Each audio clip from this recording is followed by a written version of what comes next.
കണ്ടോ, രാവിലെ ഒരാളെ പല്ല് തേക്കാൻ വിളിച്ചപ്പോഴുള്ള ബുദ്ധിമുട്ടാണ് കാണിക്കുന്നത്. ഈ പുള്ളിനെ കണ്ടാൽ ഫ്രഷായിട്ടൊന്നും തോന്നത്തില്ലെങ്കിലും രാവിലെ 7 മണി ആയതേ ഉള്ളൂ കേട്ടോ. പുള്ളീനെ പല്ല് തേക്കാൻ വിളിപ്പിക്കുമ്പോഴത്തേക്കിന് ഈ പുള്ളിക്ക് ഈ ഉറക്കപ്പിച്ചൊന്നും തോന്നാത്ത എന്താണെന്ന് വെച്ച് കഴിഞ്ഞാൽ, നേരത്തെ എണ്ണീറ്റ് ഞങ്ങളെക്കാൾ മുന്നേ എണ്ണീറ്റ് ഞങ്ങളറിയാണ്ട് ടാബ് ഓൺ ചെയ്ത് അവിടെ ഇരുന്ന് കാണലാണ് പരിപാടി. പണ്ട് ചോദിക്കുമായിരുന്നു നമ്മെ ടാബൊക്കെ ഞാൻ കണ്ടോട്ടേന്ന്. ഇപ്പം ചോദ്യം പോലും ഇല്ല. ഞങ്ങളുടെ ഉറക്ക സമയത്തിൻ്റെ ഇടയ്ക്ക് ഈ പുള്ളി ഞങ്ങൾ കാണാതെ ടാബൊക്കെ എടുത്തുകൊണ്ട് പോയി ഓൺ ചെയ്ത് കാണുക. ഈ പുള്ളീനെ പല്ല് തേക്കാനുള്ള വിളിയാണ്. ഇത് ഇവിടെ അച്ഛൻ സുഖമായിട്ട് കിടന്ന് ഉറങ്ങുന്നുണ്ട്.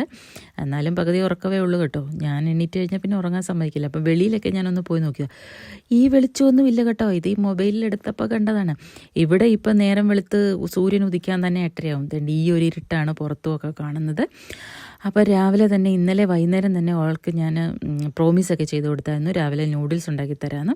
അങ്ങനെ ഞാൻ എൻ്റെ ചായയൊക്കെ ആയിട്ട് റെഡിയായി. ഇനി ചായ കുടിച്ചിട്ട് അടുത്ത പരിപാടിയാകാമെന്ന് വിചാരിച്ചു. അങ്ങനെ ഞാൻ കൊച്ചിനെയും റെഡിയാക്കി, ഞാനും ഒന്ന് റെഡിയായി. ഇപ്പം ഞങ്ങൾ ഇറങ്ങുമ്പോൾ 8:30 കഴിയുവേ. ഇവിടെ 8:30 സൂര്യൻ ഉദിക്കുമ്പോൾ. അപ്പോൾ സൂര്യൻ ഉദിച്ച് കഴിഞ്ഞ് പോയാൽ മതി എന്നുള്ള ഇതിൽ ഞങ്ങളിപ്പോൾ അങ്ങനെയാണ്. അപ്പം 9 മണിയൊക്കെ ആകുമ്പോഴത്തേക്കിന് കൊച്ചിനെ ആക്കിയിട്ടൊക്കെ ഞാൻ ഒന്ന് പതിയെ ആടിപ്പതുക്കെ തിരിച്ച് ഇവിടെ എത്തും. അങ്ങനെ ഇപ്പോഴും ആൾ സ്കൂട്ടറിലാണ് പോകുന്നത്. കുറച്ച് നേരം സ്കൂട്ടർ ഓടിച്ച് കഴിയുമ്പം കൈ രണ്ടും നനക്കാൻ തുടങ്ങും. അതുകൊണ്ട് തന്നെ അത് കഴിഞ്ഞ് പിന്നെ കുറച്ച് നേരം ഉന്തലാണ്. പകുതി ഞാനുന്തും പകുതി പുള്ളി ഉന്തും. എന്നാലും ഈ സ്കൂട്ടർ എടുക്കാതെ സ്കൂളിൽ പോകാൻ പറഞ്ഞു കഴിഞ്ഞാൽ പുള്ളി പോകത്തുമില്ല. അങ്ങനെ പുള്ളീനെയൊക്കെ കൊണ്ടുവന്ന് ആക്കാനുള്ള പോക്കാണ്. ആക്കി തിരിച്ചു വരികയൊക്കെ ചെയ്തു. തിരിച്ചു വന്നപ്പോൾ ഞാൻ കുറച്ച് സാധനങ്ങളൊക്കെ വാങ്ങിയിട്ട് വന്നു. കാരണം എന്നും ചോദ്യമാണ്, അമ്മ നമുക്ക് മാത്രം ക്രിസ്മസ് ഇല്ലേ, നമുക്ക് മാത്രം ക്രിസ്മസ് ഇല്ലേന്ന്.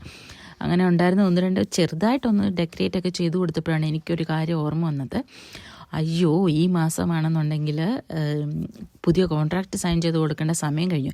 ഇനി കോൺട്രാക്റ്റ് സൈൻ ചെയ്ത് കിട്ടാൻ താമസിച്ചെന്ന് വിചാരിച്ചുകൊണ്ട് അവർ സാലറി തരാതിരിക്കേണ്ട. അതുകൊണ്ട് തന്നെ ഞാൻ പെട്ടെന്ന് തന്നെ റെഡിയായി, പോകാനുള്ളതൊക്കെ ഒന്ന് സെറ്റായി. അങ്ങനെ പോകാമെന്ന് വിചാരിച്ചു. പേപ്പറും എടുത്ത് കൊണ്ട് കൊടുക്കാമെന്ന് വിചാരിച്ചു. അപ്പോൾ അവിടെ ഒരു പോസ്റ്റ് ബോക്സ് ഉണ്ട്, അവിടെ കൊണ്ട് ഇട്ടേച്ചാൽ മതി. അല്ലാതെ നമുക്ക് ഇവിടുന്ന് വേണമെങ്കിൽ പോസ്റ്റൽ അയക്കുകയും ചെയ്യാം. ഞാൻ വിചാരിച്ചു വേണ്ട, പോസ്റ്റൽ അയക്കേണ്ട.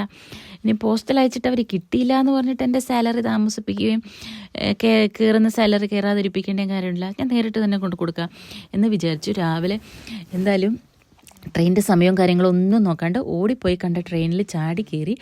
കുറേ ദിവസം കൂടി 28-ാം തീയതി വീട്ടിൽ കയറിയതാണ്. അത് കഴിഞ്ഞിട്ട് 10 ദിവസത്തിന് മേലിലായി ഞാനിവിടെ കുത്തിയിരിക്കുന്നത്. ആക്ച്വലി മടുത്തു.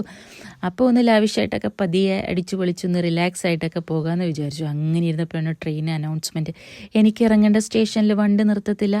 2 സ്റ്റേഷൻ വണ്ടി ക്യാൻസൽ ചെയ്തു. അപ്പോൾ അതിന് മുന്നുള്ള സ്റ്റേഷനിൽ ഇറങ്ങി ബസ്സിന് കയറി പോകേണ്ട അവസ്ഥയായി. അപ്പം ഞാൻ ആദ്യം കയറിയപ്പോൾ തന്നെ എനിക്ക് ശരിക്കും ഇറങ്ങേണ്ട അവിടുത്തെ ഒരു സെറ്റപ്പിലനുസരിച്ച് ഞാൻ ഏറ്റവും പുറകിൽ പോയിരുന്നു. പക്ഷേ അതവിടെ നിർത്താത്തതുകൊണ്ട് നേരത്തെ ഇറങ്ങേണ്ടി വന്നു. അപ്പം നമുക്ക് ഇവിടത്തേക്ക് സ്റ്റോപ്പ് അന്വേഷിച്ച് നടക്കാനായിട്ട് കുറച്ചേറെ ദൂരം നടക്കേണ്ടി വന്നു.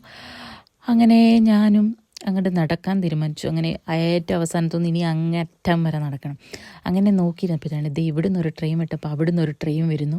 അപ്പോൾ അത് കാണാൻ എനിക്കൊരു കൗതുകം തോന്നിയിട്ട് ഞാൻ അതുമൊക്കെ എടുത്തു വെച്ച് അത് കുറച്ച് നേരം ഇരുന്ന് കണ്ടൊക്കെ ഞാൻ ഇങ്ങനെ ഇരിക്കുകയാണ്.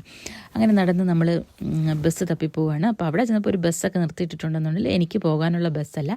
പിന്നെ അവിടെ എൻ്റെ ബസ് നോക്കി ഒരു 5 മിനിറ്റ് ഇരിക്കേണ്ട വന്നു.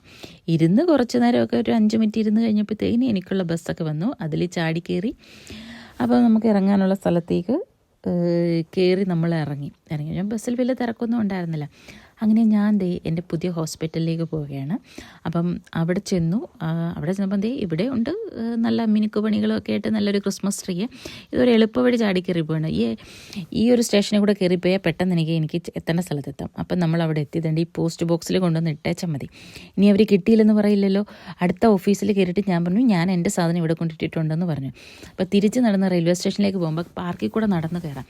ഈ പാർക്കുണ്ടല്ലോ, ഇപ്പോൾ വിൻ്റർ ആയതുകൊണ്ടാണ് ഇച്ചിരി വെളിച്ചം കയറുന്നത്. അല്ലെങ്കിൽ കാട് പിടിച്ച പോലെ നിറച്ച് മരമാണ്. നടുക്കൊരു കുളം ഉണ്ടെങ്കിലും ഇവിടെ ഭയങ്കര മരവും പൊഴിച്ചിലുമാണ്. അങ്ങനെ നടന്ന് ഞാൻ റെയിൽവേ സ്റ്റേഷൻ എത്തി. റെയിൽവേ സ്റ്റേഷൻ എല്ലാം ഒന്നും അത്ര വൃത്തിയൊന്നുമില്ല. ചില സ്റ്റേഷനുകളും സ്ഥലങ്ങളും ഒക്കെ കാണാൻ നല്ല വൃത്തിയാണെങ്കിലും ഇവിടെ മഹാബോറാണ് കേട്ടോ. ഏതായാലും മോളിൽ കയറി ഇരുന്നിട്ട് എൻ്റെ ട്രെയിന് നോക്കിയുള്ള ഇരിപ്പാണ്. അപ്പോൾ കുറേ ദിവസം കൂടി ഇരുന്നിട്ട് ഞാൻ വരുന്നതുകൊണ്ട് കുറച്ച് നേരം അവിടെ ഇരുന്ന് അങ്ങോട്ട് കാണാമെന്ന് വെച്ചു. അങ്ങനെ തിരിച്ച് കയറി. എനിക്ക് കയറാനുള്ള വണ്ടി ലേറ്റായിട്ടാണ് വന്നത്. അതിലൊക്കെ കയറി അങ്ങോട്ട് ഇരുന്ന് കഴിഞ്ഞപ്പോഴത്തേക്കിന് ട്രെയിനിൽ ഒട്ടുക്കത്തെ തിരക്ക് എന്താണെന്നറിയില്ല. പിന്നെ ഇവിടെ സീറ്റ് ഒഴിഞ്ഞ് കിടക്കുന്നതെന്ന് വെച്ച് കഴിഞ്ഞാൽ ഇവിടെ ഇരിക്കുന്ന ആൾക്കാർക്ക് അപ്പുറലോട്ട് നീങ്ങിയിരിക്കാൻ ഭയങ്കര ബുദ്ധിമുട്ടായതുകൊണ്ട് അങ്ങനെ അവിടെ ആൾക്കാർ അധികം കയറിയിരിക്കത്തില്ല. ഇറങ്ങിയപ്പോഴും നിറച്ചാളുമായിട്ട് ഇറങ്ങി പോകാൻ പറ്റാത്ത അവസ്ഥ. അങ്ങനെ കുറേ നേരം അവിടെ നിന്ന് നമ്മൾ അതിൽ കൂടെയൊക്കെ കയറി ഇവിടെ ഇറങ്ങി തിരിച്ചു വന്നു കഴിഞ്ഞപ്പോൾ ഞാൻ അലങ്കരിച്ച് ഇതൊക്കെ എന്നെ അടച്ചിട്ട് കാണിച്ചു. അമ്മയ്ക്കൊരു സർപ്രൈസാണ്.